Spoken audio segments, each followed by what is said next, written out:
ഇത് അയോധ്യയാണ്. ഒരു വലിയ നഗരമല്ല, പക്ഷെ ശാന്തിയോടെ ജീവിച്ചിരുന്ന ഒരു രാജ്യം. ഇവിടെ ജനങ്ങൾ ഭയത്തോടെ ജീവിച്ചിരുന്നില്ല. രാജ്യം തങ്ങളെ കാക്കുമെന്ന വിശ്വാസം അവർക്കുണ്ടായിരുന്നു. കാരണം ഇത് ഭരിച്ചിരുന്നത് ദശരഥനായിരുന്നു.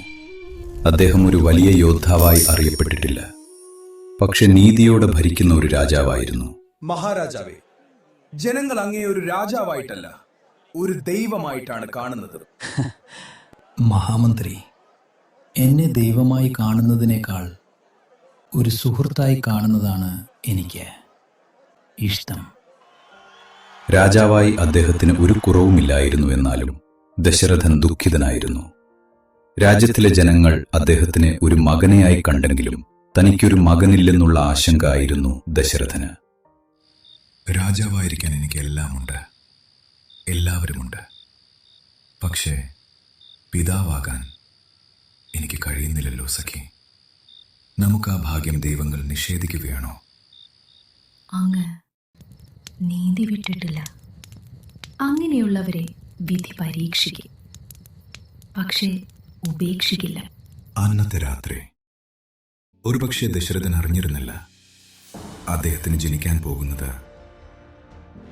കേട്ടുകഥകളെ സത്യമാക്കാൻ ജനിക്കുന്നൊരു അവതാരപ്പിറവിയാണെന്നുള്ള സത്യം.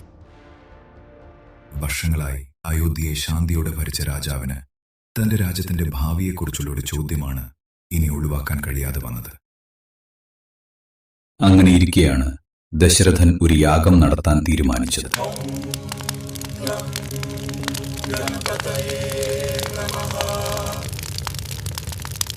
യാഗാഗ്നി ജ്വലിച്ചു. മന്ത്രങ്ങൾ ആകാശത്തേക്ക് ഉയർന്നു. ദേവന്മാരോട് ചോദിച്ചത് ഒരു കുഞ്ഞിനു വേണ്ടിയല്ല, നീതിയും സമാധാനവും തുടരുമെന്നൊരു ഉറപ്പിനു വേണ്ടിയായിരുന്നു. അങ്ങനെ യാഗം കഴിഞ്ഞു. യാഗാഗ്നിയിൽ നിന്ന് ഒരു ദിവ്യമായ പായസം ലഭിച്ചു. അത് മഹർഷി ദശരഥന് നൽകി. ഈ പായസം രാജ്ഞിമാർക്ക് പങ്കിട്ടു നൽകണമെന്ന് അയാളോട് പറഞ്ഞു. അതവർ കഴിച്ചതിന് ശേഷം കാലം പതുക്കെ മാറാൻ തുടങ്ങി. അങ്ങനെ ആ ദിവസം വന്നെത്തി.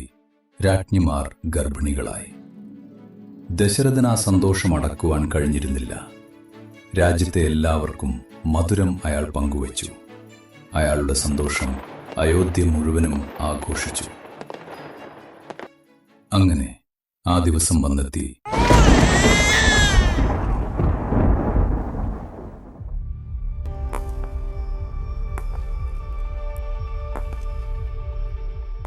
മഹാരാജാവേ, മഹാറാണിക്ക് ജനിച്ചത് ഒരു ആൺകുട്ടിയാണ്.